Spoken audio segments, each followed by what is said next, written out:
Mass shootings killed dozens, and in one case, hatred of immigrants appears to be a motive. How are Spanish-speaking communities processing this trauma? Courting the Latinx vote, 2020 Democrats come to San Diego hoping their message will reach a key voting bloc. And why the first asylum seeker to win his case under the Remain in Mexico policy still had to fight for his freedom. I'm Alison St. John, and the KPBS Roundtable starts now.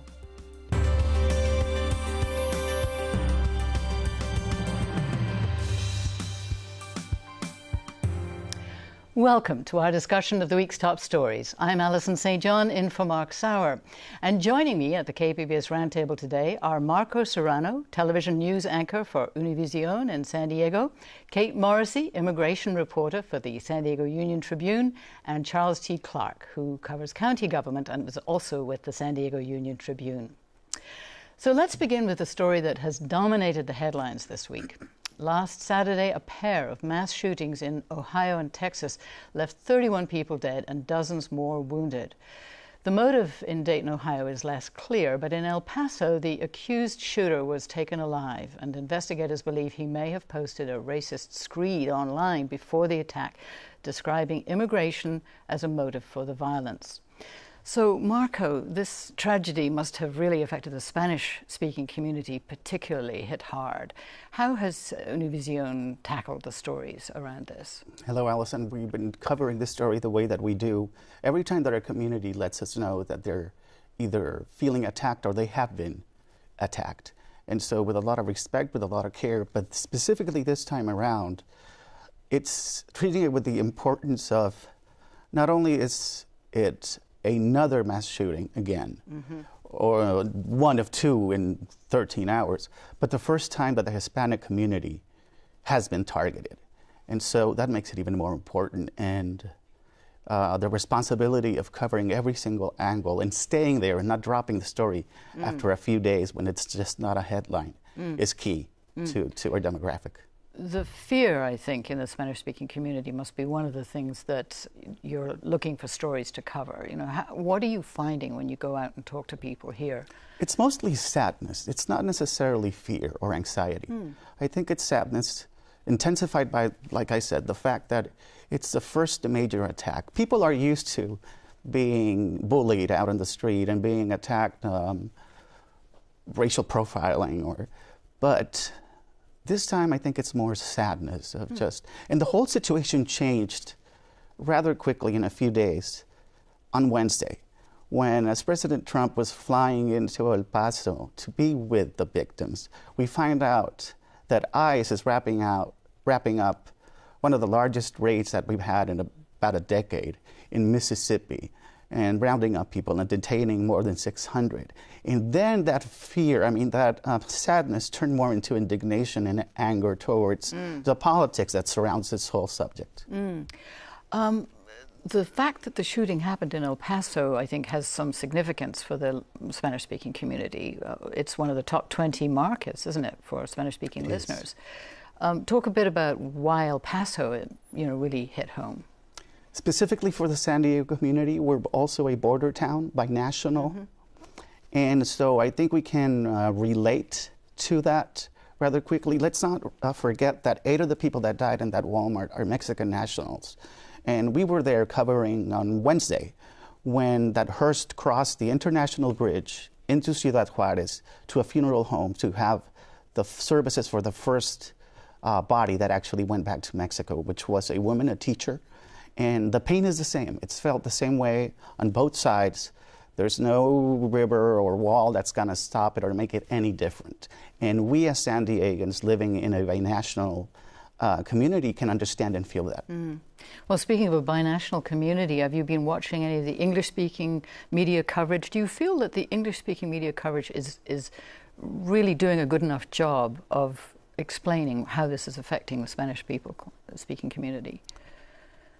Well, I think it's not for me to say whether they're doing a good job or not, but I have identified a different way of looking at immigration stories and crises. I think that when these kinds of subjects make it to the English-speaking media, it's seen through the lens of Washington. So whenever an outrageous comment comes out of the White House or a pep rally, we get the soundbite, we get the clip. But this time around, we're seeing faces, and the story is they're starting to become more humanized.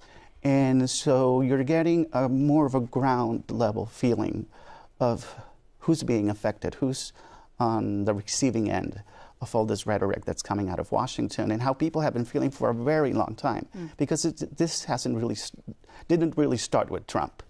It's been going on for generations past.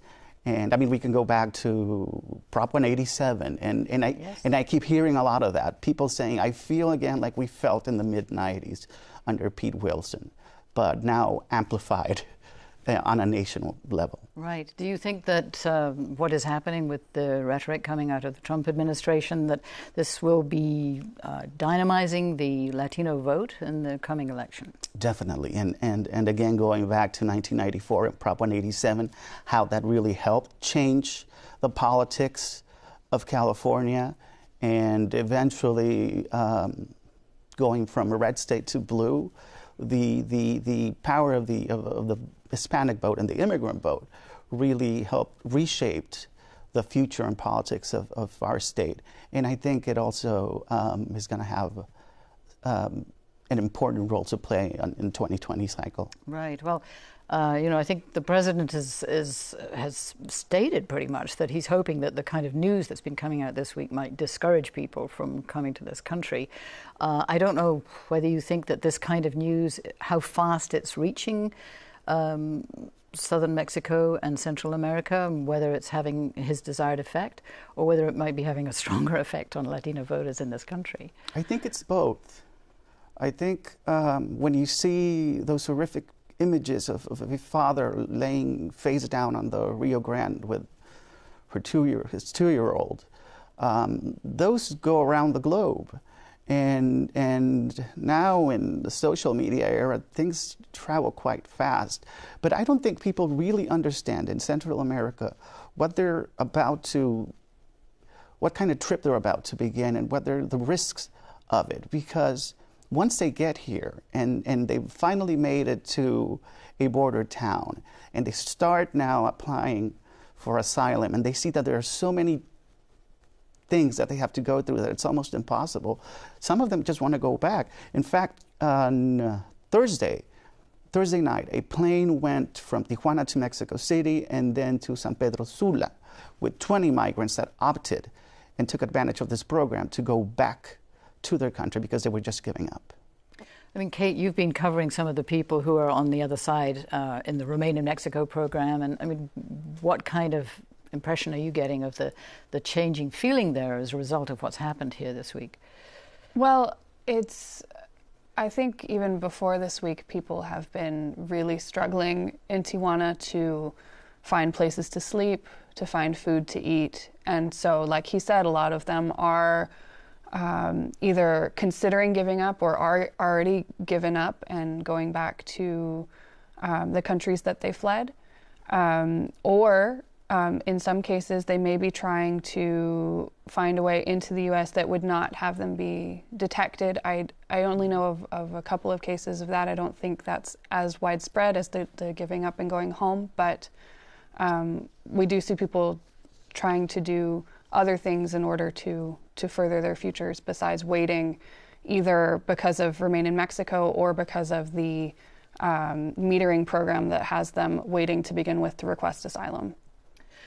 Okay, well, let's move on to a big conference that we had in San Diego this week, the UnidosUS conference. And while the shootings overshadowed that conference earlier this week, the event was still a major platform for Democrats hoping to unseat President Trump in 2020.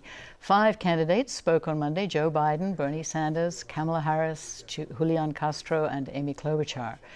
Their presence shows the influence of UnidosUS as a major civil rights organization and the importance of the Latinx vote. So, Charles, you were at that conference, and you've done quite a bit of coverage about the changing influence of the Latino vote. Historically, there's been some disappointment about the voter turnout of the Latino voting population, but that's changing now. Tell us how it's changing. Right. So, in 2018, we saw, across all voting blocks, a huge surge in voter turnout. But Latinos in particular, they set record numbers, all time for midterms. And I think actually their turnout was second to any election ever, including presidential outside of just 2016. When you take that into account and then you look at the changing demographics, we're on pace to have 32 million registered Latino voters heading into 2020. So kind of as Marco pointed out earlier, they're really this growing influence that a lot of presidential candidates are having to take into account when you also add to the fact that the primary schedule has adjusted and now states like California and Texas have a bigger role, the two states with the largest Latino population in the country. They very well could determine who's the Democratic nominee. Right. Do you want to say anything more about that, Marco? I think it's very interesting that even if we want to put it on a local level, look at Escondido and that efforts that they've been doing for about 2-3 years now to get people out there to become citizen and then register to vote. And then once you register to vote, to actually go and vote the day of the election. And we've seen the change. So it could happen at a national level if people do go out and are energized enough to really show up and have those numbers registered too. Right. It's interesting how it's starting at a local level, Yes. and they've got somebody on the city council now who's Latina. And so now people, I guess, are waiting to see how it will affect the presidential race. And we had these Democratic candidates. We have some sound from the candidates and what they said at the conference, so let's watch that now. Too often times, politicians come in front of you and they act like everybody just got here 5 minutes ago, right? I know that there are people here whose family members were here before these were the United States of America. Unless you are Native American or your ancestors were kidnapped and brought over on a slave ship, your people are immigrants.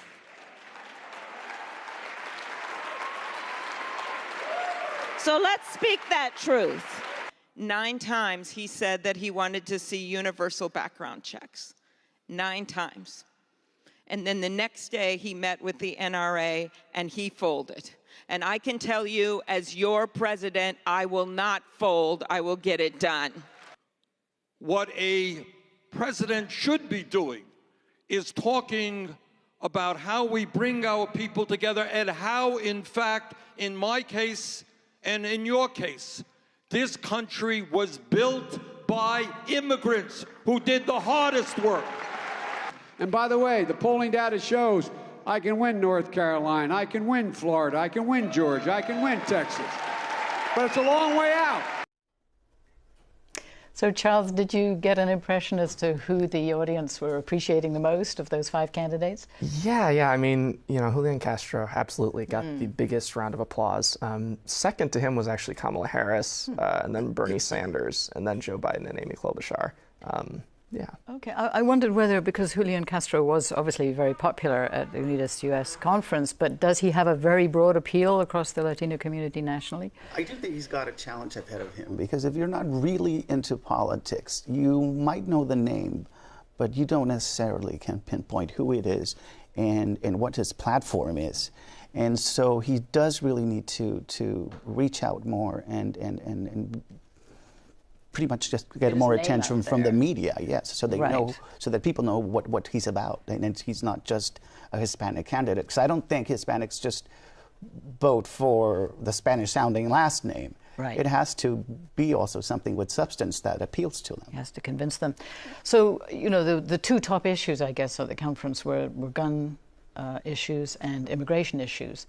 Would you say the candidates focused more on one than the other? Who focused most on the immigration issues? I'd say as far as immigration, I think Kamala Harris probably was the most direct. I mean, generally speaking, all the candidates spoke about, the immigrant story and kind of how immigrants have really built this country into what it is. Kamala Harris was kind of the one candidate who specifically looked at policy, and she spoke about DACA and actually extending protections beyond just the Dreamers, but also to their parents and siblings, which to this point I hadn't really heard many candidates suggest, and that was very well received in the crowd. Kate? I've sort of wondered how how people who have put that forward intend to do that, just because I think that was something that former President Obama tried, and that was actually blocked in court. The DAPA part of his program was stopped. So I'm just curious how they plan to sort of shift the way that they do that this time around. Yes. Did anybody give any specifics as how they could do something that has not yet been accomplished? You know, for that issue specifically, not as much. I know generally speaking, there was quite a bit of talk about executive orders, which obviously the danger of that is that's a temporary measure just until whoever's the next president comes in. Mm-hmm. Especially from Senator Harris, she has been mentioning that a whole lot, that she can actually do certain things from day one through an executive order, even on immigration issues. But, I mean, we're at that stage right now of the campaign where we're not getting much of the details on the how. Just the ideas are being tossed around and mentioned, but we don't really know what's behind that curtain. So. Easy for her to say that. It would be very appealing to that audience, but what are the specifics? Yeah. And, of course, one of the other big issues is the census, and the fact that the president has threatened to put a question about status on the 2020 census. The conference participants talked a bit about strategies to handle that and to make sure that everybody is represented. Can you tell us what they came up with? Yeah. So when they looked at, they really tried to focus on how are you going to empower communities to kind of step up and get, make sure that everyone's counted. They talked about, with the Latino community, I guess one big factor is making sure that you have trusted community members who are talking about the census. You also want to be very honest, because people have some very legitimate concerns, including some of the researchers themselves about how the data will be used. There's also after-school programs, reaching out to teachers, people like that. And really, a lot of people talked about trying to turn to your local elected officials, be it at the city or county level, and get them to take an active role in it as well. How does California look? Because California is one of the most at stake in the whole nation with this issue. How do they look like they're shaping up to make sure that the census is not, skewed? Yeah, so, California is an outlier in that our governor and legislature allocated a lot of money to pursuing accurate census counts. Advocates argue they should probably do more, just given how much is at stake, but it's over $150 million right now.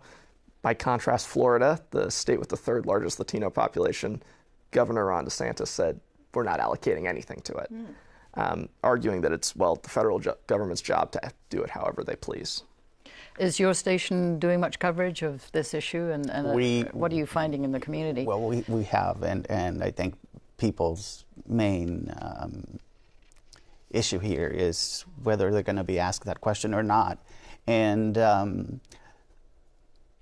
I think the seed has been planted, that seed of fear and doubt. And it's gonna take a lot. It is going to take a lot to convince them otherwise, and to have them participate in an open and, like you were saying, honest way. Yes. Yeah. So continuing with our theme here of immigration, President Trump's Remain in Mexico policy for asylum seekers began in late January, but only now, 7 months later, was the first asylum seeker who followed that law granted asylum in the United States. Alec, he's a 30-year-old from Honduras, was the first person nationwide to win his asylum case, and it happened here in San Diego. Here's his attorney, Robin Bernard, talking about his case. Alec fled his country, Honduras, because he was an evangelical Christian leader in his community. He spent his life going around the community and speaking to people about the Word of God, and because of that work, he was targeted by the gang MS-13. He recruited MS-13 gang members away from the gang, and because of that, he drew the ire of MS-13. He was threatened with death, he was attacked, and he was shot by the gang.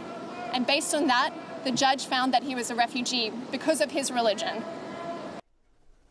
So Alec did actually win his appeal and was granted by the judge, granted asylum. But tell us, Kate, what happened immediately after that? So normally when a judge gives a decision in an immigration case, the judge will ask the side that lost in that decision whether or not they want to reserve appeal. So in this case, he asked the government attorney, do you want to reserve appeal? And the government said yes. So the government has 30 days to appeal the case to the Board of Immigration Appeals. And so then the judge asked the question that was on everyone's mind in the room, which is, so what's going to happen to Alec while you decide whether or not to appeal this case? Because he's the first. We don't have precedent under the Remain in Mexico program about what's going to happen to people. Every time there's a new outcome, there's an entirely new set of legal questions that come up about what is supposed to happen to this individual sitting in front of you. And so the government attorney responded, well, he will remain in our custody and he may be returned to Mexico. And so he was taken away in custody and taken back to the San Ysidro port of entry. And his lawyer and an organizing group here called Alliance San Diego rallied people locally, rallied faith leaders, started getting the word out to people like me and said, this guy just won his asylum case and he's being held and maybe sent back to Tijuana again. And we wrote a story early the next morning, and other folks picked it up later in the day as well. And then he was released by early evening. Finally, and allowed to come into this country, huh? He's been allowed to come in. He's still waiting to find out whether or not the government will appeal his case. So he's not done, but he is at least here. So he followed all the rules. So what kind of message do you think this sends to people who are watching this process? Well, I think the concern that the attorney voiced to me was that if he was returned, it would just destroy the hopes of people waiting for their cases to be heard, people who are waiting in Tijuana to ask for asylum, people who are waiting in the Remain in Mexico program, that if he was actually sent back again, what hope would they have? And so the fact that that didn't happen, I think, makes it a little bit more ambiguous as far as what the message is. I think there's definitely a lot of questions still about what's going to happen to the next person, or if somebody wins their case and doesn't have an attorney, which is a lot harder to do, but possible. What would happen to that person? He did have a big advantage, right? He had an attorney. I mean, what proportion of the people coming in have attorneys? So according to the data that's been analyzed about the Remain in Mexico program, it's about 1%. 1%. Which is dramatically lower than any other group of people going through the immigration court system. Even people in detention have better representation rates than that. Hmm. And he had a sponsor in the United States as well, right? Someone who would take responsibility for his well-being when he came in. Yes, the group Alliance San Diego found somebody locally willing to vouch for him to be here, and he also has family elsewhere in the country, so he has quite a number of supporters. So, I mean, his grounds seemed very strong. Give us a sense of what some of the grounds that are being used to apply for asylum are. What are the ones that are most commonly being used right now? Yeah, so it depends what country someone's from, what is the most common sort of claim to be made. In his case, his claim was on religious grounds because he's an evangelical pastor. And religious grounds are some of the strongest grounds, at least according to his attorney. When you look historically back at asylum law, the reason why we created the asylum system was because of what happened to people in the Holocaust. And that was on, religious and ethnic grounds. So when you're making claims based on those are incredibly strong because of the history of the law. And the history of immigration in this country. Right. Yes. But you can make claims on a number of other things, race, political opinion, as well as membership in a social group, which gets very complicated. And a lot of the cases coming out of the Northern Triangle fall into that category. Do we know how many people are waiting in this Remain in Mexico sort of limbo land, hoping to get an asylum hearing? So the latest number I've seen, which was in a rather scathing Human Rights First report that just came out yesterday, was about 28,000 people. So the last number I saw from the Mexican government in mid-July was close to 20,000. So in a couple of weeks, we've gone up another 8,000 people. And how is Tijuana dealing with this influx of people that they are being forced all of a sudden to take responsibility for? Well, like I said, there's not a lot of place for people to go. They're not finding that they can stay at the shelters for the months and months that they have to wait for their cases. I've interviewed people who are sleeping under bridges in Tijuana. I don't think there is the kind of infrastructure in place in Tijuana to take care of 12,000 extra migrants. Your station must have done some coverage of this problem too, Marco. Yes, every day we were just amazed sometimes at the level of complexity and intensity that's coming out of Tijuana with this whole situation where they're receiving hundreds of people every day who are not from the region, some of them obviously not even from Mexico now, most of them, and suddenly they're there. And there's this whole battle between the state of Baja California with the federal government, whether they're going to get funds or they're not going to get the funds, or they're going to get the help or not from the Mexican Immigration Institute to just kind of sort things out and help alleviate some of the hardship that they're going through. Right. But on the other hand, I mean, Mexico in a way allowed this when they came to these because of the strange tariffs. agreements with with the United States. We only have Mexico a few seconds left. Then. Said that they would there were humanitarian promises in sort of the original language that came out from Mexico, but we haven't even seen work visas getting to most of these folks. A lot of questions remaining about this situation, not the least of which is how it will affect next year's elections. Thank you all so much for joining us. That wraps up another week of stories at the KPBS Roundtable. Thank you to Marco Serrano of Univision San Diego, Kate Morrissey from the San Diego Union Tribune, and Charles D. Clark, also from the Union Tribune, for joining me. Thank you. A reminding to all of that all of the stories that we discussed today are available on our website, kpbs.org. I'm Alison St. John. Thank you for joining us today on the Roundtable.